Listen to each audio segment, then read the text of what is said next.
Guys, ito yung homemade lumpia wrapper. Pwede pala tayong makagawa guys, kahit sa bahay lang. Kung wala kang mapagbilihan sa labas, pwede ka nang gumawa. Mga ilang piraso na rin ang nagawa ko niyan. Tinitingnan ko kung mga ilan-ilan na siya sa ilalim. Ganyan na ang paggawa guys. Oh, napaka-elasticity niya. Yan yung hindi ko pa natapos. Ayan. Yan yung gawa ko ngayon. Nilagay ko siya sa Oh, yan. Madali lang siya nakukuha kasi hindi siya madikit. Ganito ang paggawa niya guys. Ganyan. Tinapainit ko yung kawali. Tapos pinapahirang ko siya. Pang pabilog. Kailangan mabilis ang galaw mo niyan kasi dumidikit. Dumidikit na yung tas basa pa. Yan. Kailangan wala siyang butas. Para maganda yung pagkagawa at pagkabilog niya. Dapat balutin mo siya ng maayos para walang mga butas. Tapos hahayaan mo lang siya sa apoy. Makikita mo kung luto na siya. Kasi pag kinukuha mo na yan, ganyan. Ganyan yung itsura niya. Mabilis lang siyang makuha pag luto na. Dire-diretso lang yan. Oh, ayan. Ganun na yung itsura niya. Yan, bilis lang sila. Ito naman yung gawa kong tuna mixture. May carrots, sibuyas, bawang, bell pepper red, tsaka sibuyas na dahon. Tsaka nilagyan ko siya ng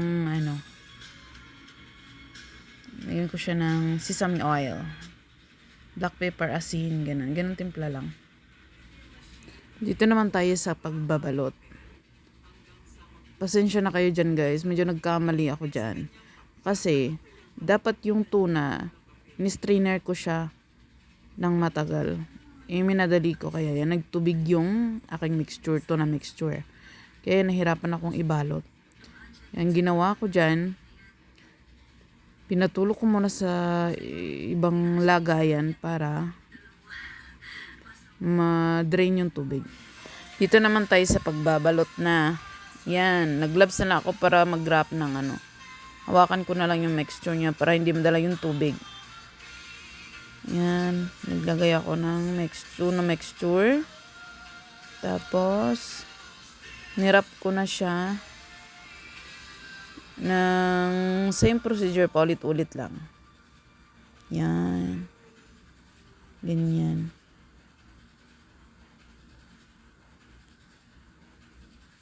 Ganyan lang ang pagbabalot. Ang kagandahan kasi dito sa wrapper na nagawa ko is homemade siya. Alam mo kung anong ingredients sa ilalim. Kung paano siya ginawa. Yan, nakapagbalot na tayo. Yan. Yan, pinapakita ko kung paano ko binalot yung aking tuna lumpia wrap mixture. Yan. Mabilis ang gawa lang ako dyan guys para mabilis din matapos. Yung pinapakita ko lang kung paano ko siya ginawa. Yan.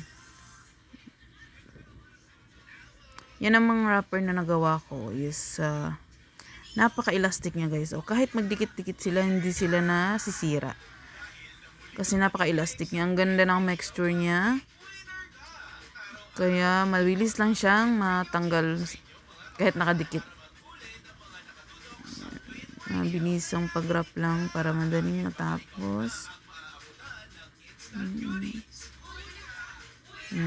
Maganda naman siya. Magandang idea sa mga hindi agad-agad makabili ng wrapper. Pwede ka na makagawa sa bahay lang. Sa point na to, minabilis ko ng aking pag-wrap para ako matapos na.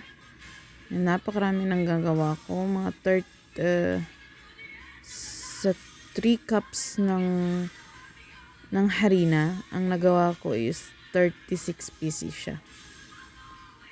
Okay na rin yun. Marami-rami na rin yun sa 3 cups na harina.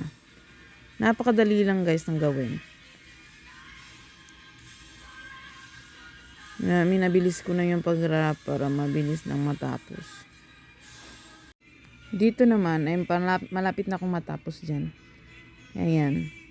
May papakita ko na sa inyo kung ilang piraso ang aking nagawa. Mabilis lang dyan. O, ayan. Yun yung mga nagawa ko.